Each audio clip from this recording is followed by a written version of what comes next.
So, Serafina, when I hear that name, it sounds quite musical to my ears. And I guess I have associations with, I don't know, angels or something. That's it. Yeah. Yeah. The Seraphim are the angels of compassion. Wow. Certainly a very pleasant, I find that a very pleasant kind of association.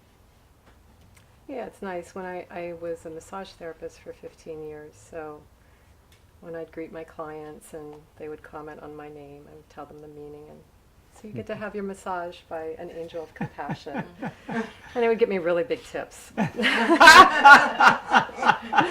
I use that. Right, okay, why not? Okay, so you're used to people having a response to that. Yeah. Oh. And how does that fit with your experience of yourself? I mean, obviously that's the name you were given from birth, I assume. And actually, I knew this was going to come up. I knew it. So that's a name that I gave to myself. Oh, okay. It is a chosen name. Oh, cool. I've got a chosen name too. So at what point did you choose your name? You know, I never felt comfortable with my birth name. And from the time that, as long as I can remember, since I was a young child, I would constantly tell my parents, I'm going to change my name. Oh, okay. I am going to change my name. And I never really had the courage to do it because that's a big thing. You know, one day you're this name and the next day you come in and, oh, I'm, you know, and people look at you funny. I was actually in a very abusive relationship for about 5 years. This is a long time ago. And when I finally was able to get myself out of that situation, of course, he, you know, pursued and even though I moved out of state, tried to find me and things like that. So I changed my name. I didn't report it to utility companies or anything. I just left that under the old name. And then when I moved out of state again, he never found me.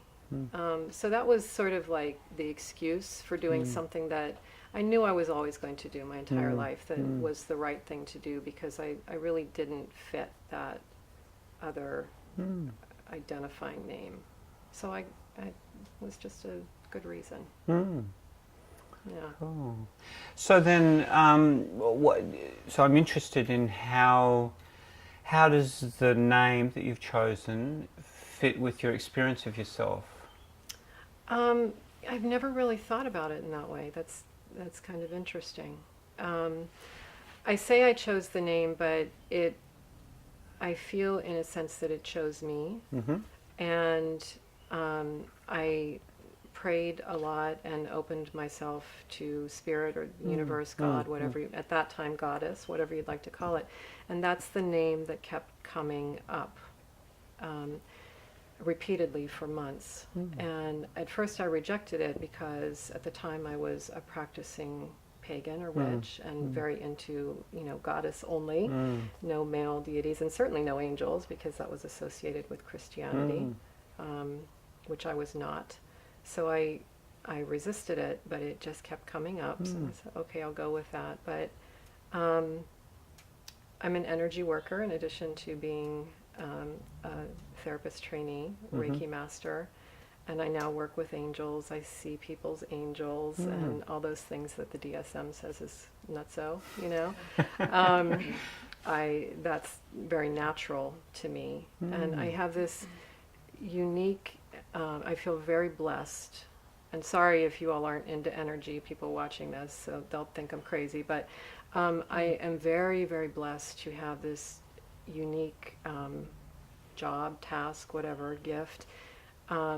That I'm often put in the presence of angels because there are angels, you know, here, and to open their wings for them, and it's just so lovely. Wow. So when you say open your wings, what does that mean exactly? Help them open their wings. But okay, that's what does that mean though? Like, sorry, it's kind of literal, but what, like, just explain that to me a bit more because I don't see that myself. So yeah, so. Well, we're getting into some stuff here, you know. Didn't mean to go here, but you know, it's my experience that angels who choose to come in human form often struggle with that. They get a little bit stuck, and they need some assistance in opening their wings to let their light shine. So that process can take many forms, but I just literally help them open their wings and then set them on So their open way. the wings and let their light shine. Yeah. That makes sense, and again, that's got a musical sound to my ears. Yeah. So, because I'm asking this because I'm interested in your experience and things, because I don't have that direct experience. So when you say angels in human forms, just tell me what exactly you mean by that. You mean, just spell it out to me. Sorry, I'm a bit kind of like, I could imagine, but I want to know what your experience is. So I see, okay, no idea this is the direction this was going to go. Look, if you don't want to talk about this, it's fine too. It's okay. I'm interested. It's okay. But if, I have always, since I was a child, I've seen energies. I've seen what people call entities, beings, things like that. And for some people that's more familiar. Other people think it's crazy. So I think that's my hesitation, is sometimes I feel embarrassed talking about this because people judge it and it's not part of the mainstream. But that's just my experience. This is what's natural to me.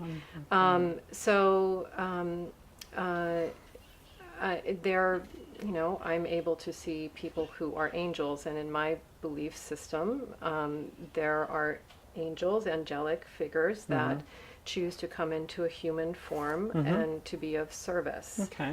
And they often struggle when they're here, in a human form. So, but I'm able to see them, identify them, and a lot of them know they're angels. Some of them don't. I just help them along with that experience by seeing them, by recognizing them. Okay. It makes sense to me what you're saying. I don't, I'm kind of, that's not my direct experience, and I can easily accept that's your experience. And the kind of world you're talking about, in a sense, makes sense to me because I'm interested in spirituality and, letting the light shine and in my own understanding, experience, belief system. So I feel very comfortable listening to you talk about it, and very interested in your experience, because there's one therapist friend who's kind of quite interested in the field of angels, but I've never actually talked to someone who has the experiences that you have, or the perspectives you have. So I'm interested in your experience and the way that you see the world and how you interact with that. And when you talk about performing that role, for instance, of letting them unfold their wings and let the light shine, that brings a smile to my face, because it's quite lovely. It sounds it's lovely. A lovely thing, yeah. So, okay. And this comes out of your experience, so even though you have a belief about it, I also hear that interfaces with your own experience. So it's not just something you read or something someone's told you per se, but it's something that you see directly. It's always been there, and it's my world. I mean, I don't know how to explain it, because I don't understand people who don't see energies. And I don't get that people can't see energies. It's just always been there for me. Okay. So as much as people don't understand that from me, I don't understand their world either.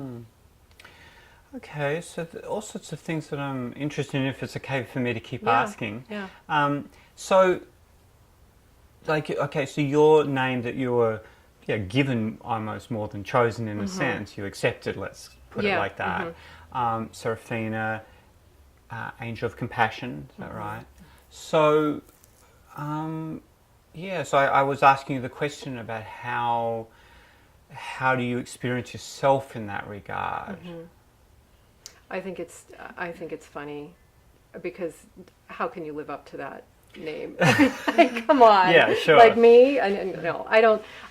I think it's a really pretty name, and that's pretty much where that ends as far as, I mean, I see the connection to this other stuff, but I don't think whatever. I just think it's a pretty name, and it's very nice that that name sort of came to me when I was trying to find my name, when I was trying to find who I am and trying to find my name. It's very nice that it was a pretty name, you know. That's a good thing. It could have been something kind of weird, you know, but Serafina is a pretty name. It is. That's what I say. It's musical to my ears. Yeah.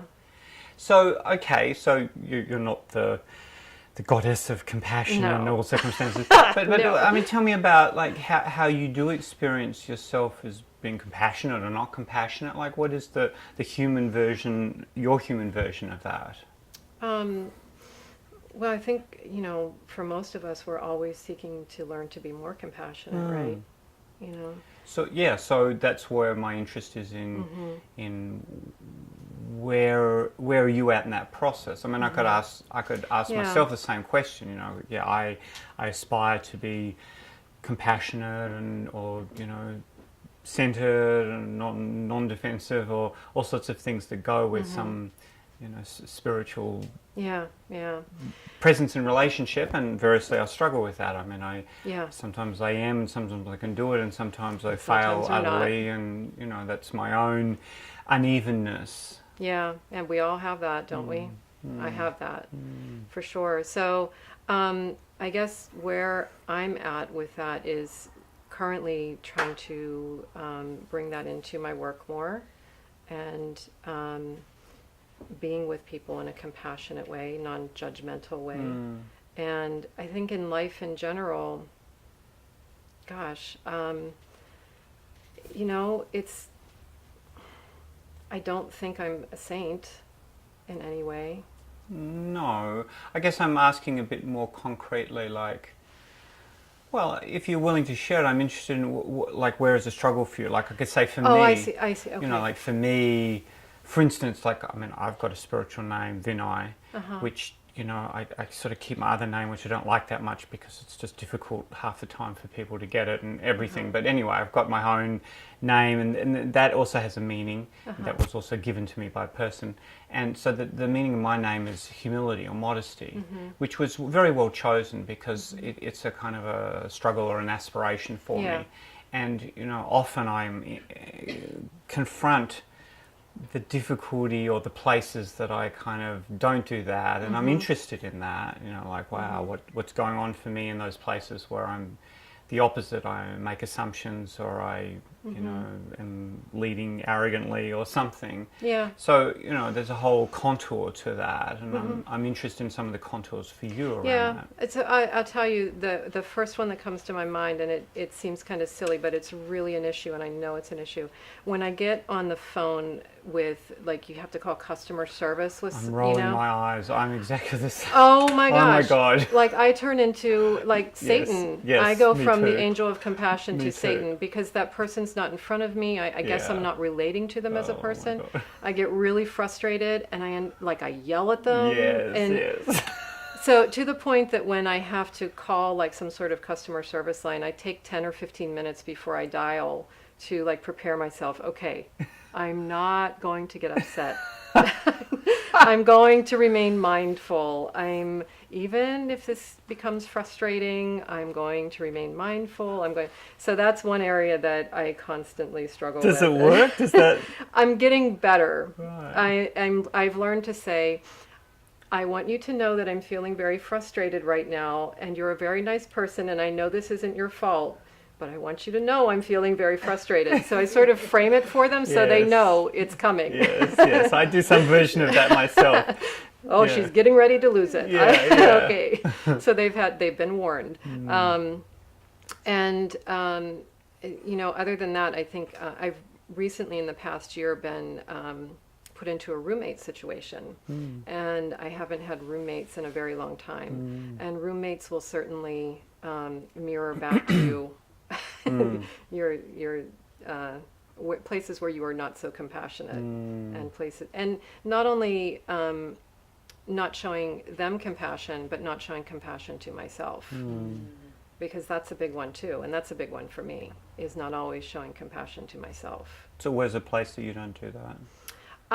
Well, for instance, the roommate situation that I agreed to was temporary, for a set period of time, and I was working when I entered this agreement. And because it was for a short period of time, I agreed on a certain amount of money, which left me paying about 80% of the household bills for 3 of us. But I was helping out, and that was a good thing to do. And then I got laid off from my job of 5.5 years, and the money situation didn't change. And then it's long past the time of... So it's been very difficult for me to ask for a different arrangement in the time we have remaining. Meanwhile, I'm living off of unemployment, and like things are crunchy, and feeling guilty about asking for a different situation, because there's a house being built and all these things. And it's, but I have finally, it's taken me a long time, but finally had to learn to give up some of that guilt and show some compassion to myself as my bank account is going, and say, we need a different arrangement, So that's an example. Yeah, that makes sense to me. So compassion for others, compassion for self, and the limits. I could describe myself in the same way on call center phone lines. Turn into that person that is not representative in any way of my aspirations, so I can understand that. And the compassion for self also makes sense as a kind of a holistic necessity, and yet challenging at times, especially when it involves seemingly encroaching on others or asking something for others. Or, I mean, in one sense, the role of compassion for others is pleasurable or kind of easy when it's easy, because it's like giving, and there's kudos that goes with it, and people appreciate it.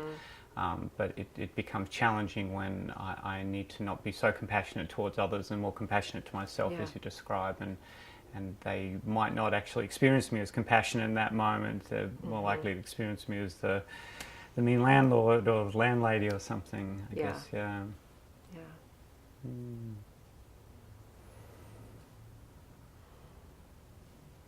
Yes, living the human existence, but kind of having some connection to the angelic qualities or behaviors or something is challenging. I've always felt like I've kind of walked between 2 worlds. Yeah. Be it angelic or just energies in general. Right. Yeah. Yeah, and it sounds like from what you're describing, less people you encounter, I don't know what the numbers are, have do that as well, or have an appreciation of that. So I imagine there may be a certain amount of loneliness or something in that place. I don't think I feel lonely as I grow older. There's less loneliness, but certainly when I was younger, and growing up in the foothills of the Appalachians on the East Coast, that's not a real popular place to be seeing energies and things like that. And in the 1970s. Yeah, sure. So there was certainly feeling of being an outcast and weird and different and all those things we don't want to be, particularly as kids. And I think I just don't care now. I like that I see energies, and I am careful about who I talk to about it. Yeah, sure. But at the same time, I don't care a whole lot. Got more ground or more security in your own experience or insight. Right, so how's it going so far? Talk to me about it. I've experienced a few periods of like getting really hot, like right around here, and feeling like I'm probably really blushing. I don't know if I am or not, but I could use one of those fans right now. Because it feels vulnerable. Yeah. It's being taped. There are people sitting here, and I'm thinking, oh God, that's 3 people I'm riding home with. They just found this out about me. Okay, sure. Yeah, so it feels vulnerable. Because if you get the negative judgments, people think you're crazy, or they just think you're making it up, or All of the above. All of the above, yeah. That weird, that was always the one as a kid. The weird, and therefore the isolation and pushing out that comes with that. Yeah, that's hard. That's hard. Yeah, I mean, I can get that just from my own experience, not that I see energies or angels, but I mean, I had the experience of being the outsider in various ways consistently since I was young, and I mean, also at this point in my life, I kind of don't care so much. But that is a through theme, so I understand something about that position and the sensitivities that go with that. I'm a bit hyper alert to sort of exclusion in groups for that reason, where if I see that happening or something, I'm really like, I'm not okay with that, although it does happen. Seems to be a feature of groups or their identities, but it's something that matters to me because I've had that outsider type experience, or the weird experience, the weird one. Yeah. Do you reach out to people that you see being excluded? Is that your natural tendency? I'm very much sort of with the underdog and that type of thing, and quite full on. So like I'll really put myself on the line or something, because it's not acceptable to me. I have a lot of emotion and intentionality about that because of my own experience. Yeah, me too. Yeah. I don't want that person to feel excluded. No. It's not a nice feeling. That's right. Yeah, so sure, I'm kind of a stranger really, and you're opening up your very inner world in this sense, both to me and to other people here, and I understand something of the vulnerability of that, and also the potential for rejection or just being seen as weird, that strange thing. I mean, I have that thing with my name. I like my name Vinay. I've had it for 40 years, but I just hate it when, in business context, I don't use it straight up, because people just always have that weird look. I call it the weird look. They go, I'm like, it's just that reaction. And it's like, here we go. The weird reaction, and I'm weird enough as it is, so it's a tricky line I tread. My name isn't as accessible from a Western context or as musical as yours, so it doesn't initially have, an attraction to it. So yeah, I kind of understand something of the edginess of the being put in the weird box. It's funny, usually when people tell me about, or ask me about my name, I just say, it's an old family name. For most people, I lie about it. Yeah, sure, I can understand They don't that. need to know. They don't need to know the whole inside story of seeing angels and beings and things like that. Yeah, I completely understand that. Yeah, I mean, my own interest is in spirituality, or not just interest, but engagement for many years. So in that sense, I'm very comfortable with a range of beliefs and even things I haven't experienced, but I'm especially interested in other people's experiences. Yeah, me too, with spirituality. Yeah, that's an important part of my life. Very important part of my life.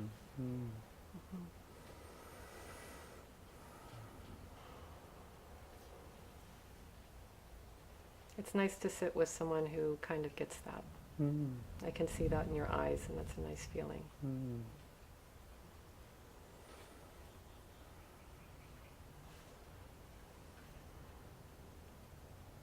Yeah, because these types of experiences and these types of beliefs, I understand there's a vulnerability about them. People become oppositional around beliefs, or critical, or all sorts of tussles can happen around beliefs and around experiences.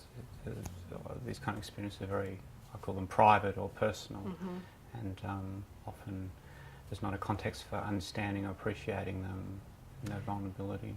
Yeah, and it kind of goes deeper in that it's who I am.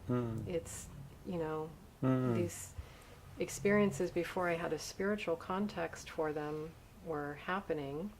So this is who I am in this life. It's who I am. So to be told that they're wrong or they're crazy or that they're weird is telling me that I'm wrong and I'm crazy and I'm weird. So it's very personal in that sense, which does make it very hard to reveal. It's very challenging. And vulnerable to shame, I guess, in that sense, where something who you are is made wrong. That's quintessential shame experience. So yeah, that's very much to the bone.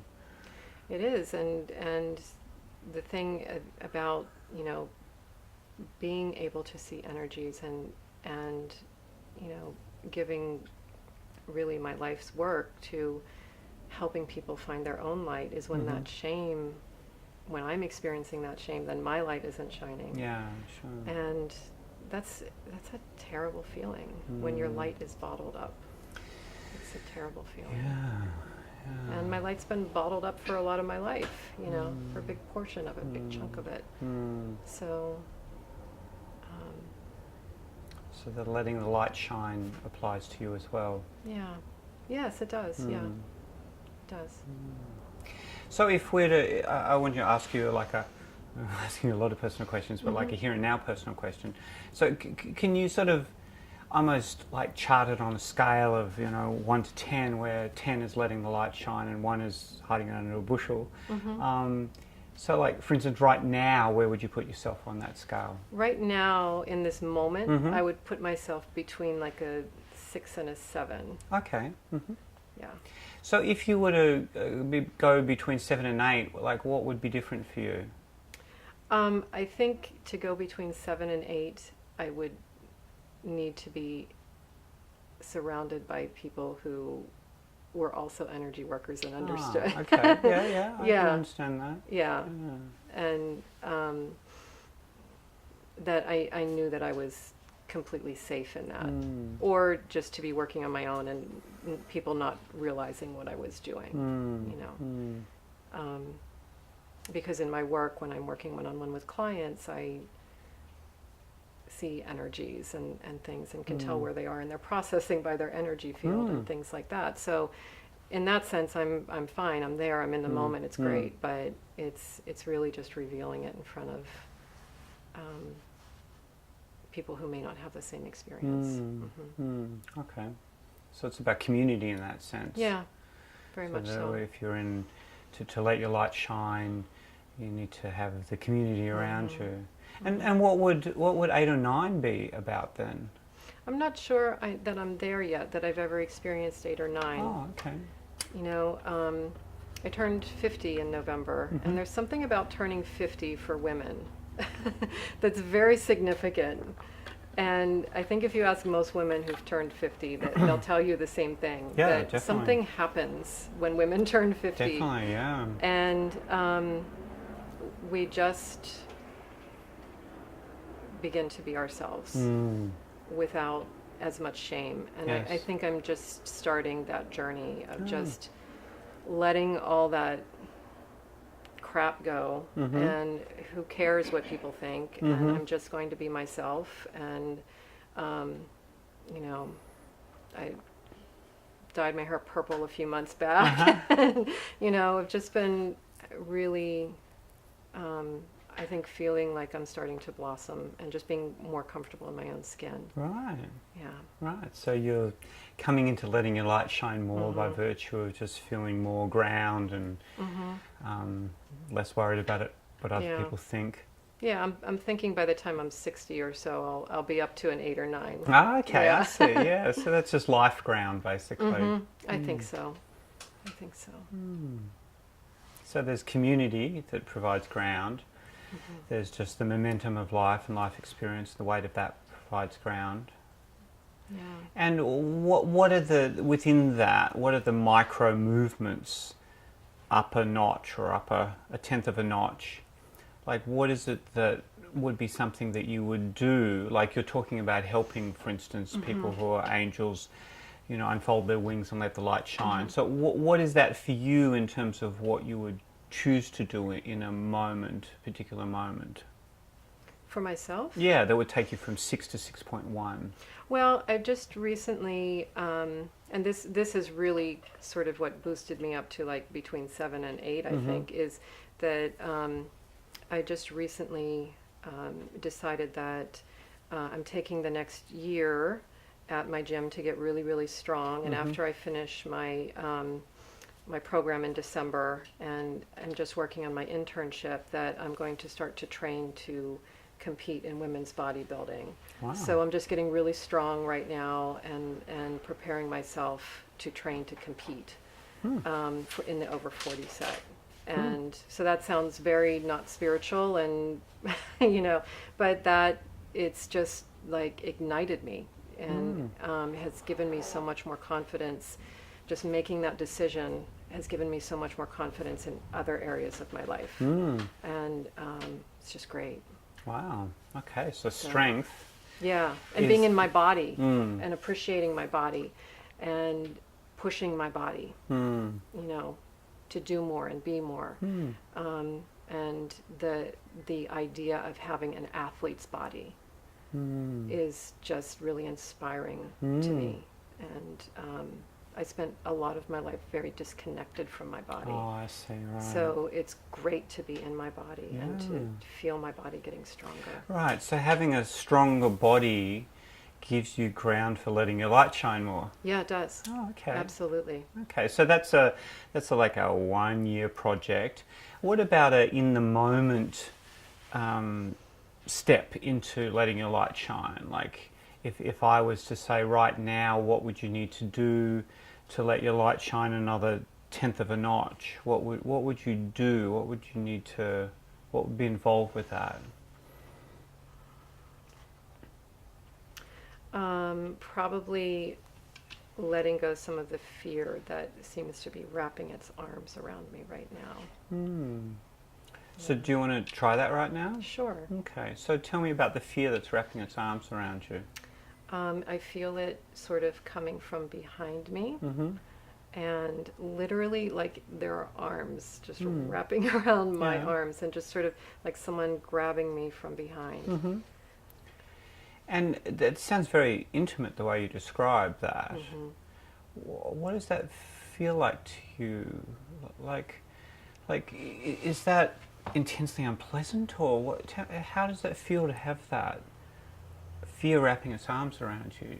Engulfing, or how would you describe that? It feels a bit constricting. Constricting, okay. So every once in a while I feel like I'm taking shallow breaths, and every once in a while I have to stop and really push to take a deep breath. And I'm hot. So it feels like, you know, when someone's like holding on to you and it's just hot. I'm hot. Okay. But in a sense it doesn't feel uncomfortable because I think I'm accustomed to that feeling. Okay, that's familiar. So fear wrapping its arms around you is constrictive and hot and kind of... And familiar. Familiar, okay. So I'm going to suggest to you something. It's completely up to you whether you want to try it or not. Okay. So I'm going to suggest a little experiment to sort of explore this in an embodied way. So here's the suggestion. If this doesn't fit, we can do it in other ways. So we can start either way. Like, I could be fear wrapping my arms around you, or you could be fear wrapping your arms around me to show me how it is. And within that, the sole object is to kind of explore by embodying this, rather than it just being the familiar, you know, energy form, if you like. By embodying it, then, you know, we can explore, well, what happens if we do this or that, or, you know, make some choices within it. That's the kind of idea that I have. Okay. How does that sound to you? I'll do it. Okay. Yeah. So what would you like to do first? Do you want to be fear wrapping your arms around me, or you want me to be fear wrapping my arms around you? It actually feels less threatening to have you as fear wrapping your arms around me. Okay, sure. Great. So let's try it. So, let's see if you... Yeah, okay, so you face this way. Now, I want you to show me how the arms get wrapped around. Like, guide my... Like right there. Right here. Okay, so kind of like this. Am I squeezing from the sides, or, you know, is it on your chest? Kind of, yeah, like all okay. around. Yeah. Okay, so like this, kind of like this. That's it. Just tell me. Yeah. Oh Okay. my God! And the thunder. Yeah, that's exactly it. Okay. So, and am I holding you the right amount of tightness? It's actually tighter. Tighter. Okay. So kind of like That's this. it. Yeah. Okay, tell me when I got it just right. That's it. Good. Okay, so what I want you to do now is I want you to breathe. If you wiggle your toes.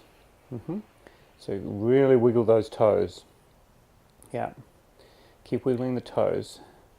I want you to come right down into those toes. Bring your awareness so you feel the ground, feel the carpet.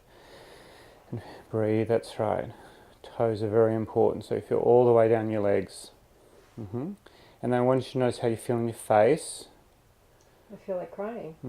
Okay, well, whatever you need to do is okay. And if you need to stop at any point, you just say stop and we'll pause it. So and I'm really pissed off. Okay, so you feel angry, is that right? Okay, where do you feel angry in your body? In my face. Okay, so show the anger in your face. Pull an angry expression. That's right. Okay. Tell me what you're experiencing. I want you to get the hell off me. Okay, so if at any point you say stop, we'll pause. Yeah, Okay. yeah, it's not like that. No, it's that's like okay. That's the direction. Okay. Now, if I'm fear, I'm just hanging on, right? I'm not really listening to you. Is that right? Yeah, that's right. I'm just going. Oh, I'm here. And I feel like it's holding me back. Yeah, I'm holding you back. I sure am. In fact, I'm encircling you. You're not going anywhere. I'm keeping you right where you are. It's my function. And as soon as you said that's my function, a part of me just like gave into that. Like I wanted to stop trying. Okay. My feet just got very tired. Yeah, okay. Well, then that's a sign. I'm going to just let off. That's a sign to swap. Okay. So I'm going to stand here, and you stand behind me, and you be fear now. So that's right. You know how to do it. That's right. So now as fear, you're telling me, yeah, that's my function. So tell me that. It's my function to hold you back. And then if I'm Saraphina, I'm like, okay, when I hear that, I just kind of get tired and a bit leaden. So talk to me as fear. Your function is to hold me back. You can't move forward. You can't do what you want to do. You can't be happy. Right, yeah, well, I can sure feel you clamping down on me. There's not much room. I've won. Yeah, I can be angry, I can be frustrated, I can yell and scream, but yeah, in this position, you're right, you are definitely stopping me going forward. You're stopping me going anywhere, actually. And you're pinning me as well. I can only move my hands and my legs a little bit, but yeah. I can feel you feel very strong. Steely, I would describe your strength. How do you experience your strength? I actually feel very strong in my arms. I feel like I'm defeating you. Yeah, well, you are. I'm not going anywhere. I can't move much. I'm experiencing your strength in comparison to me. You're defeating me. Okay, so let's swap.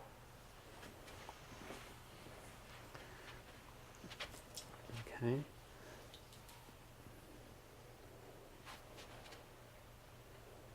So, if I'm fear, I'm defeating you. No, you're not. Oh, okay, talk to me then. I'm still standing. That's you can true. hang on, but I'm going to move forward anyway. Wow. I'll carry you with me, but I'm going forward. Okay, well, let's see what happens. I can feel your strength. I'm holding you back, doing my best. You're not going to hold me back. I'm trying to. You're not going to. Trying to constrict you, but yes, you're right. My strength is all in my arms, and in fact, it's hard to. All my strength's concentrated in my arms, so my legs aren't actually so. I'm just going to bring you with me. The more I hang on to you tightly, the less I can hold in my legs. I can't hold on both at the same time. You'll just come with me. Yeah, I know I am. I'm trying to hold you back, but it's not working. And it's kind of fun, I got to tell you. I'll just keep driving you. I'll just keep driving you. Yeah, I'm very reluctantly coming along. I don't really want to come along. These tables have turned. It's like, oh,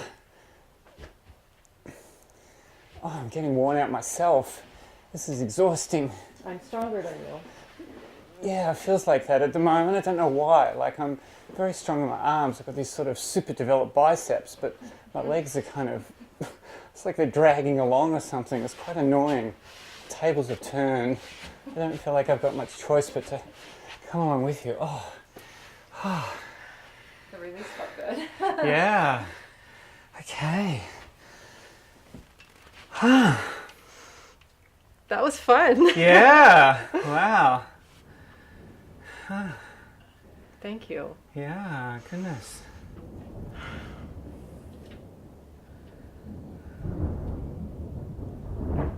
There's our divine accompaniment. Yeah, I feel like that was approval. The clap. Like, job well done. Yeah. I feel very proud of that, and that felt very authentic. It's like, that's what I've been doing my whole life, is just, there have been those moments when I felt defeated, but I just went forward anyway. And I don't think I ever realized that about myself, but it felt, as I was sort of dragging you around the room, that felt familiar too.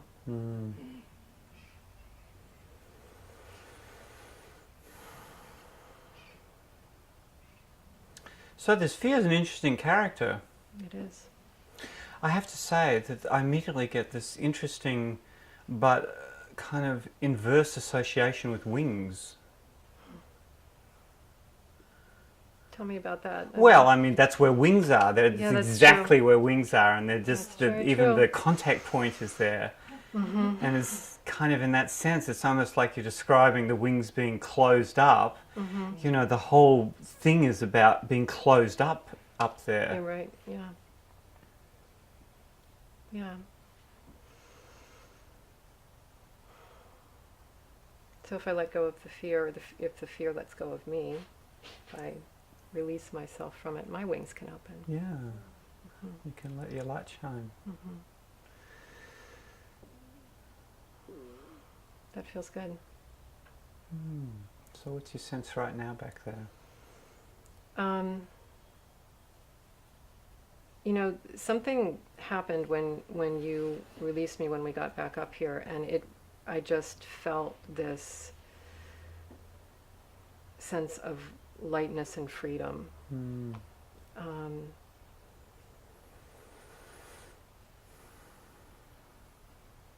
That it's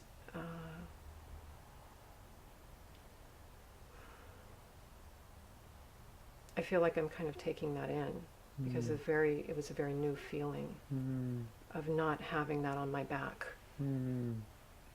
not having that, not dragging that fear around anymore. And I just got a picture in my mind of stepping into a new pair of shoes.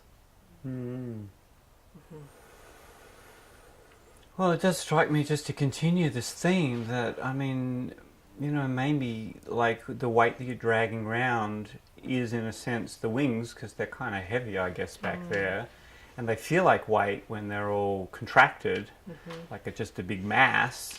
And when you find a way to release them and open them up, then they, you know, they actually become lift you up rather than Drag me down. drag you down. Yeah. And I don't think I'm afraid of that anymore.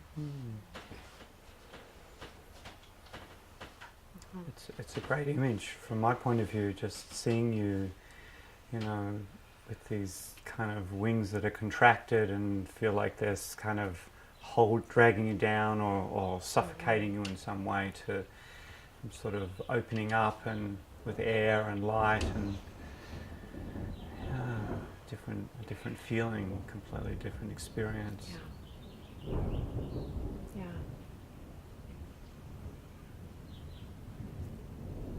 Yeah, I think I I like that image. Mm. And that's really what I want for the rest of my life. It's really what I want for the rest of my life. Mm. Yeah. Thank you for being part of that. Yeah, and thank you for inviting me, the risk it took to Well, let me in there. today you opened an angel's wings. We did it together. Thank you. Thank you.